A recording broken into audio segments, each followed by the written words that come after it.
Hey guys, it's Yellow and welcome to Cheat Sheet. Cheat Sheet's the one place on the internet where I take books you'll probably have to read and try to help you avoid reading them. But who knows? Maybe you'll find something interesting and end up reading the book yourself. I'm sure that would help with any pre-class anxiety that will probably pop up when you're trying to remember what I said, and however long this video ends up being. And to launch this mini-series of mine, I decided to start with the awesome book, The Beauty Myth: How Images of Beauty Are Used Against Women by Naomi Wolf. So before we start digging into the beauty myth and how the effect of the beauty myth will probably make you want to tear society limb by limb, burn each and every magazine, and go crazy enough to live a misanthropic life in the wilderness to avoid any of your responsibilities, willingly taken on. Yay, I'm gonna go to school and get stressed out over finals, but that's okay, because at least I'm doing this out of my own free will. Or imposed. Go to work! I don't wanna. Let's look a little bit more into the author, Naomi Wolf. Yale graduate Naomi Wolf made her mark with the beauty myth in 1991, and since then has written 7 other books. She began to explore journalism in 1995 and is the former political advisor to Al Gore and Bill Clinton. Wolf is the co-founder of the Woodhull Institute for Ethical Leadership to help create stronger, more socially conscious leaders. She's considered a feminist and a political activist by many, while some just consider her a conspiracy theorist. And while I do think that she has many valid points, especially in this book, I'll ultimately let you decide where she stands. In the first chapter of the beauty myth, called The Beauty Myth, the message of the myth is pretty clear. Regardless of your intelligence or any of your accomplishments, unless you are young and beautiful, no one really cares. Wolf suggests that the beauty myth came about only after the second wave of feminism, encouraged by the female mystique by, Betty Friedan?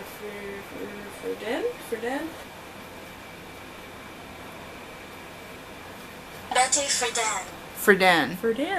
Betty Friedan, female mystique. Betty Friedan. Far and wide, ladies no longer had to stay in their house to be the perfect wife and daughter.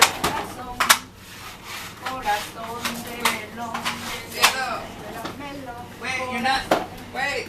They could actually go out and chase other opportunities. And society was like, oh no, if women learn things, get along, and start working, they may be better at us, and my pride can't take it. Who's gonna make me a sandwich? Oh, we need to distract them with something else.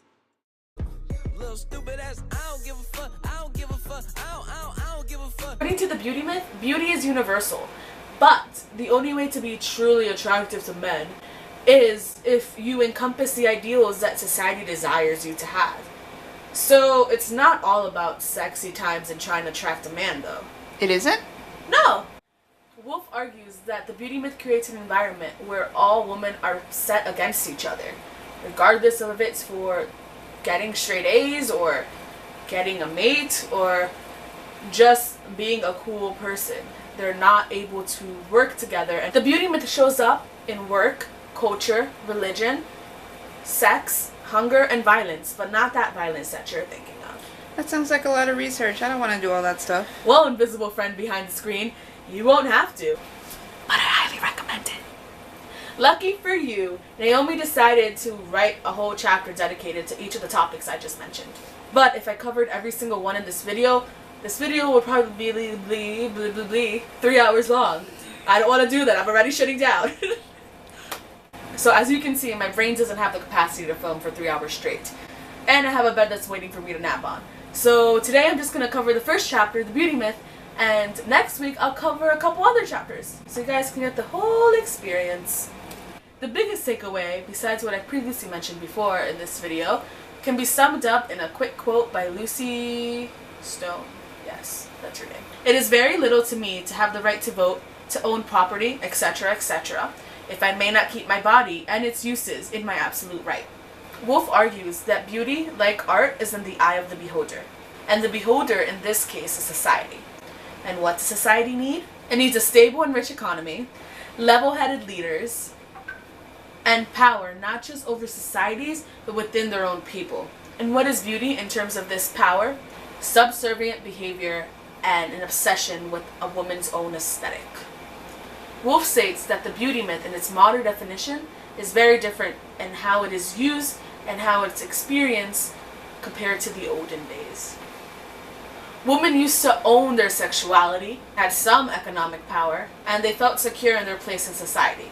But I'm talking way, way back. If the myth, she concludes, is not based on evolution, sex, gender, aesthetics, or God, then what is it actually based on? It claims to be about intimacy, sex, and life, a celebration of women everywhere. But it's actually composed of emotional distance, politics, finance, and sexual repression. The beauty myth really isn't about women at all. It's about men's institutions and institutional power.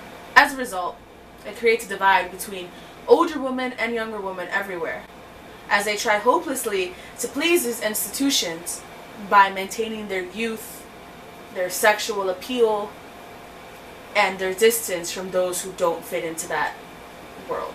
Woolf, at the end of this chapter, makes a call for action. She wants women everywhere to lift the veil that we've been conditioned to see through and to get a new perspective. Of course, this new perspective will make you want to pull out all your hair, question whether or not you should be painting your face every day, and basically spiral you into a never-ending life crisis. But we'll get into that next Monday, and we'll explore a couple more topics that she has written about in her book.